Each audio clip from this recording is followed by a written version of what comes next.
going to talk about a couple Devils prospects. One signed his entry-level contract, and the other deserves an entry-level contract. And also, let's talk about the Sheldon Keefe and Johnathan Kovacevic situation one final time. We have a lot to break down in today's episode of Locked On Devils. Buckle up, everybody. You're Locked On Devils, your daily podcast on the New Jersey Devils. Part of the Locked On Podcast Network, your team every day. Hi, this is Bryce Salvador, and you're Locked On Devils with Trey Matthews. Scores! Oh, Stevens stepped up, nailed him. Brodor's got the puck. What a shot. The Devils win the Stanley Cup. Alrighty now, what is up, New Jersey? Welcome back to the Locked On Devils podcast here at the Locked On Network. I'm your host, college hockey play announcer, Devils Wire Pucks Pitchforks, and also part-time credential be a member, Trey Matthews. What's on the agenda for today's episode? Well, it's going to feature a few prospects. In the first segment, we're going to talk about Ethan Edwards, the highly touted defenseman from the University of Michigan, recently signed his entry-level contract. I will give you guys some background information on Edwards and what he can provide to the Devils roster in the future. Then in the second segment, we're going to talk about the beef between Sheldon Keefe and Johnathan Kovacevic. Clearly, there's no beef. I just say that phrase loosely.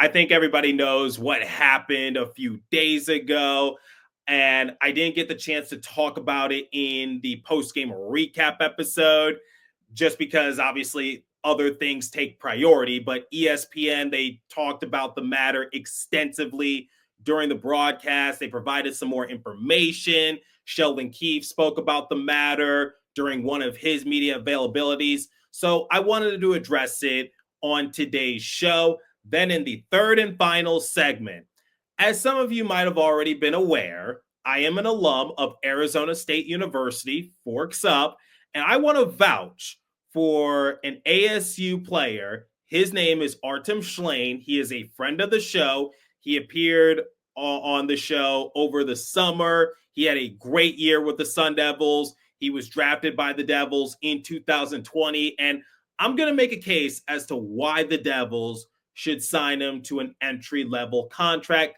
similar to Edwards. But speaking of which, let's begin today's episode talking about Ethan Edwards. The Devils announced that the team signed defenseman Ethan Edwards to a 2-year entry-level contract starting with the 2025-2026 season. Edwards will sign an AHL standard player contract for the remainder of this season. So we're going to have to wait a little longer before we see Ethan Edwards in a Devils sweater, but we'll see it at some point. Edwards completed his senior year at the University of Michigan, go blue, and recorded 21 points, 5 goals, 16 assists in 36 games. He stands 6 foot, weighs 195 pounds, and his 21 points marked a career high at the NCAA level and led all Michigan Blue Liners. The left-handed shots 40 penalty minutes also ranked first on the team. Edwards played in 130 career games at Michigan, registering 56 points, 15 goals, 41 assists, and accumulating 145 penalty minutes. He was named an alternate captain last year and helped Michigan win the Big Ten championship in 2022 and 2023. Edwards also received Big Ten All-Academic honors twice. Here's a scouting report on Edwards. It's Edwards' skating and high activity rate that informs so much of his value. He's so aggressive carrying the puck up ice in transition. He tirelessly works to support the puck in the offensive zone. The same is true of the way that Edwards defends, whether it's in the neutral zone or defensive zone. He closes in on puck carriers and plays with decisiveness. That scouting report is courtesy of Elite Prospects. Here are my thoughts on Edwards. I didn't get the chance to see Edwards play up close and personal because The development camp that I covered a couple years ago, he was sidelined due to injury, but people still had high praise for him. I don't know if anybody saw this on social media, but Daniel Moya of the Hockey Writers recently retweeted one of his previous posts about Edwards during last year's development camp. And right off the bat, he has great stick work, knows how to handle the puck. And as you guys know, I love the Michigan Wolverines, and Edwards is reunited with a couple of his teammates, Luke Hughes and Seamus Casey. And I think Edwards fits the mold for the Devils organization because it seems like the team really likes offensive-minded defensemen from Ann Arbor. Full of Wolverines within the Devils organization, and I'm all for it. Both of my parents went to the University of Michigan, and I have no complaints about it whatsoever. Looking forward to Edwards playing in a Devils game, not this year, but next year. And I'm excited to see how he fits in with the Utica Comets because it's been an up and down year for Utica, and I'm sure they're trying to finish the season strong. We'll see how Edwards fits in, but I'm really excited for Ethan Edwards. And given the amount of posts I've seen on social media, I think a lot of people within the Devils discourse is also excited for Edwards and his future development. I saw him play on TV when he was with the Wolverines, and he impressed me. We'll see what happens. All right. We're going to talk about Johnathan Kovacevic and Sheldon Keefe once again. But before we continue, let me tell you guys about Indeed. You just realized your business needed to hire someone yesterday. How can you find amazing candidates fast? Easy. Just use Indeed. When it comes to hiring, Indeed is all you need. Stop struggling to get your job post seen on other sites. Indeed sponsored jobs put your posts at the top of the page and help you reach the right candidates fast. I've actually used Indeed before to get myself some play-by-play gigs. I use it to this very day. Now you could speed up your hiring process with a $75 sponsored job credit. Just go to Indeed.com/lockedon right now and support my show by saying you heard about Indeed on this podcast. Terms and conditions apply. Hiring, Indeed is all you need. Okay. I talked about it a couple episodes ago, but Sheldon Keefe, during one of his recent post-game press conferences, called out Johnathan Kovacevic. Now, in his defense, Johnathan Kovacevic's name was brought up in a question asked to him by one of the reporters, and Sheldon Keefe kind of jumped in and just said that Kovacevic just needs to play better, and that would help. Because Kovacevic mentioned about having a playoff mentality going down the stretch of the season. You guys already know my opinions on the matter. I understand the frustrations from Sheldon Keefe, but I don't think he had to single out Kovacevic specifically just because Kovacevic isn't the worst performing player for the Devils of late. There are a lot of other players that need to step up their games. But anyway, Sheldon Keefe recently talked about the matter once again during a press conference. Here's what he had to say. What did you see from Kovacevic tonight after the last game? I thought Kobe's fine. I mean, everybody wanted to make a big deal over that, and I get it. It's it's a viral world that we live in, but it's Kobe's caught in the line of fire because of the question. When the real message is that we need our players to stop talking in generalities and such. Just go out and play, do your job, and we got a lot of guys that can play better. Kobe certainly is one of them. Got some penalties here today, but those are unlucky and unfortunate. He's got to manage his stick, but he did his job and defended well for us. As I previously mentioned, Kovacevic, the last few outings for him, not really his best. In the latest game against the Canucks, he racked up 3 penalties, 2 of them for high sticking. One of them was roughing, but that was shortly after Eric Halla's goal, and all hell just broke loose on the crease. But I'm not going to get into that. Kovacevic has been solid for the most part, but a lot of other players do need to step up because the Devils are currently on a 3-game losing streak and they don't have many points to play with. And there are 10 games remaining on the docket. And things are going to get a little tough for them after they take on the Chicago Blackhawks. NHL Network chimed in on the matter. Here's what they had to say about Sheldon Keefe's comments toward Kovacevic. I love what Sheldon Keefe said right there. If it was earned, I think that what was portrayed to Sheldon Keefe, I don't blame Sheldon Keefe right there because the way it was presented to him, I felt was inaccurate. And Sheldon Keefe doing that though that is very tort-esque. But I don't think Kovacevic said anything that would. I think it was harmless. Yeah, totally and was. Then he drops that bomb and then just walks out. Like that was I've seen Torts do that like 10, 15 times. I mean, he's sending a message to his team. He's not happy with the way they're playing, and they're seeing that whether it's that night all over Twitter or the next morning on the reruns. And That's where I get. This was funny. I'm good with what Sheldon Keefe did. If that was actually based on the context of the way the reporter phrased the context, I don't think was there. So as a player, like I get frustrated with that. Like don't quote someone if it's not quoted appropriately and given the proper context. Because what Kovacevic said was nothing bad at all. Yeah. And so I'm curious. I'm sure they had some conversation. They had something happen between now and then. I'm sure, but Sheldon said, I think Sheldon Keefe's sitting there looking at the situation like our team's not playing good. We need something. He's going in there loaded for bear and he's waiting for something. And this, poor kid is what he said is taken out of context that evening. Unfortunately, Sheldon Keefe didn't really do that much. Didn't do that much. I shouldn't say he didn't do that much. He didn't have that kind of behavior in post-game press conferences in Toronto much, did he?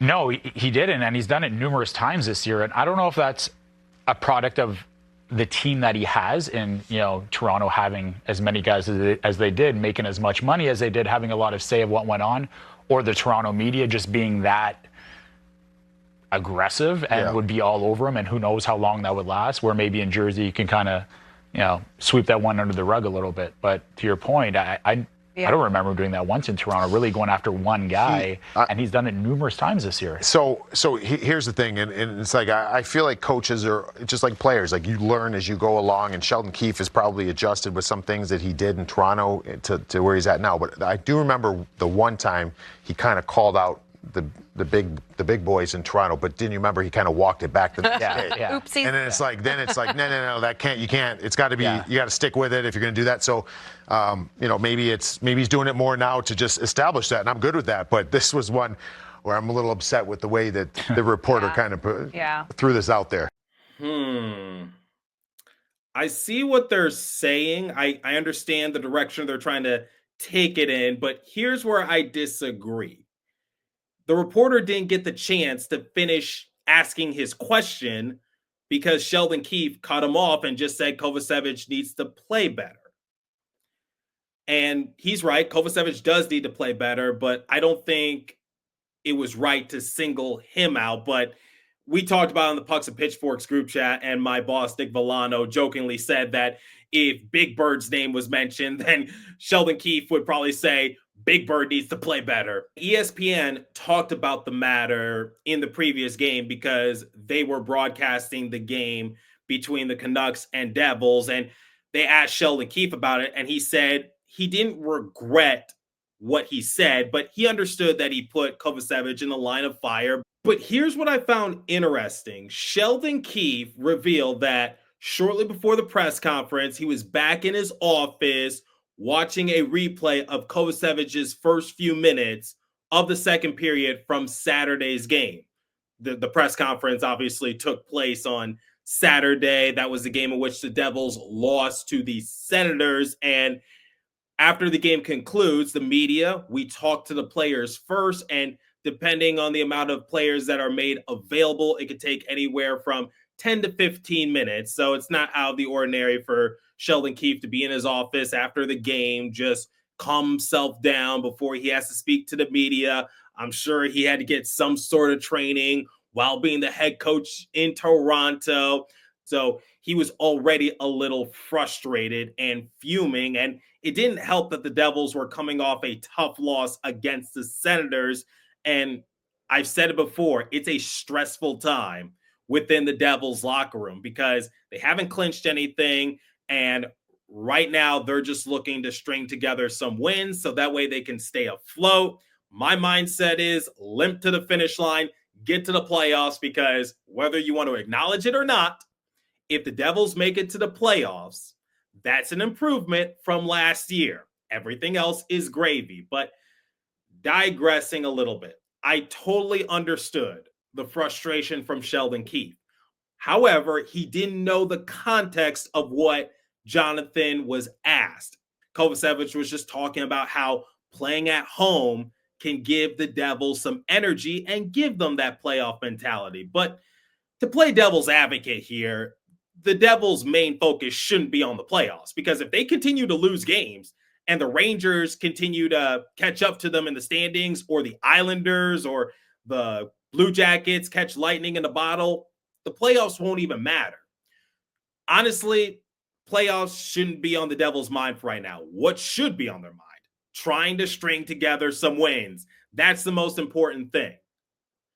So my closing thoughts on this whole drama saga, I think both sides have moved on from it. I'm surprised that ESPN didn't ask Kovacevic about the matter when they were interviewing him during the game. I felt like that was a golden opportunity for PK Subban to chime in a little bit, because we all know that PK is not a shy guy. He'll talk to the Devils, he'll talk to whomever freely, but at the end of the day, everyone's a professional. I'm sure Kovacevic has been in that situation before. I think he knows he does have to play better, but he's not the worst performing player on the roster, not recently, and definitely not all season long.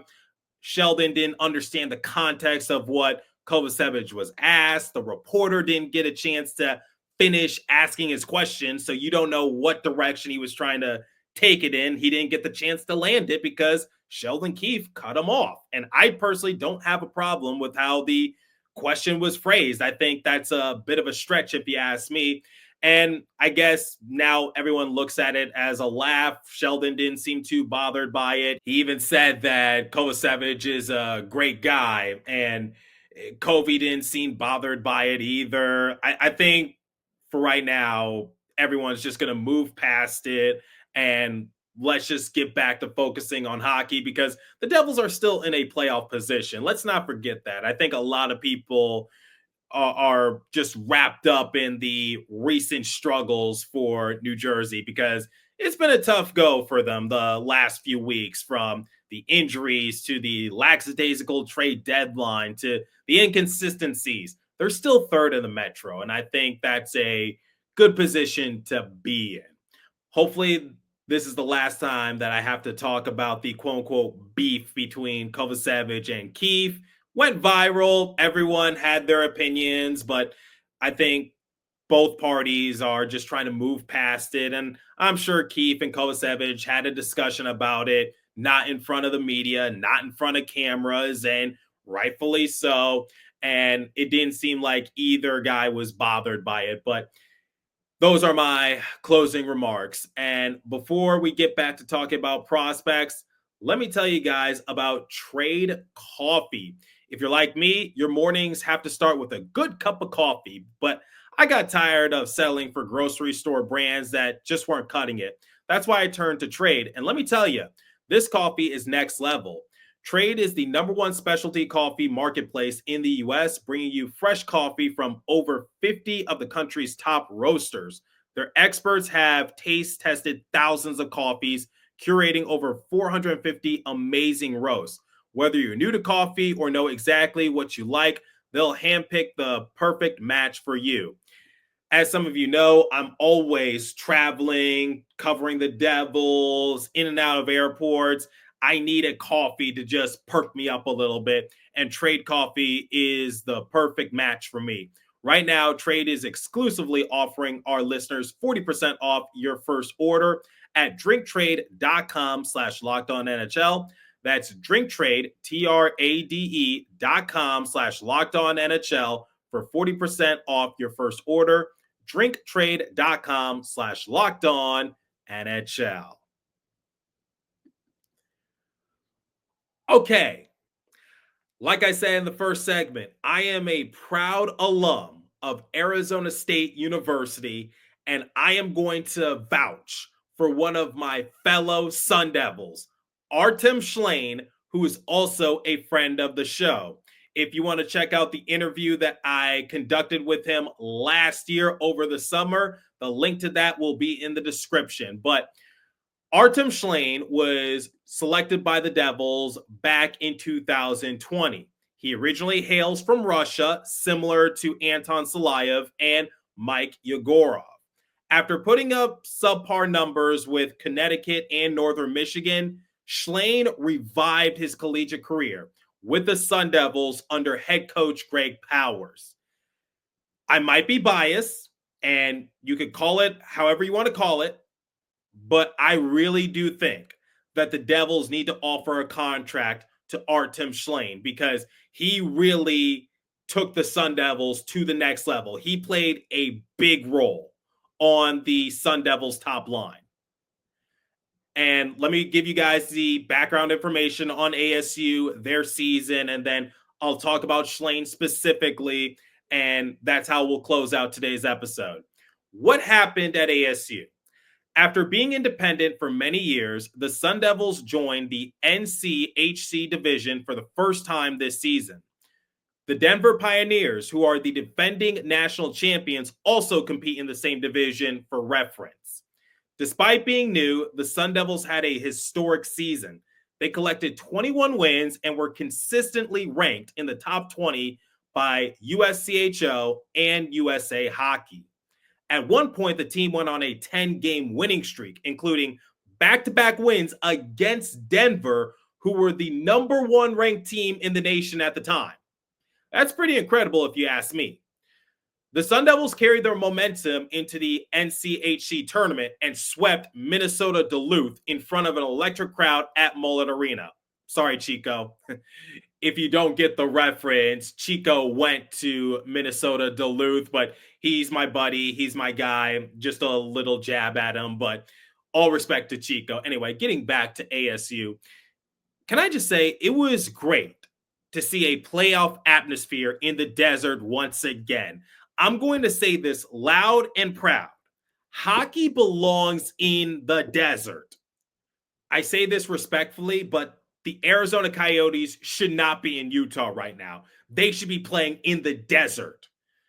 The citizens of Arizona deserve a pro hockey team not named the Tucson Roadrunners. There's a market there, and the ownership, they completely screwed the franchise over. I really hope the Arizona Coyotes make a triumphant return, but tangent over.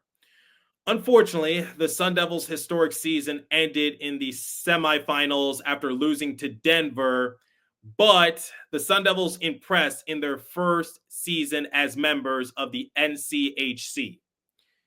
Now, how does this tie back into Artem Shlaine? Well, like I said, he played a big role for the Sun Devils under head coach Greg Powers. Before the draft, Shlaine had a stellar 2-year tenure with Shattuck St. Mary's, which is considered to be the Harvard of hockey. In 102 career games played with them, he tallied 168 points, 60 goals, 108 assists. Scouts raved about his stellar passing abilities and how he also uses his elusiveness to generate shots at his size.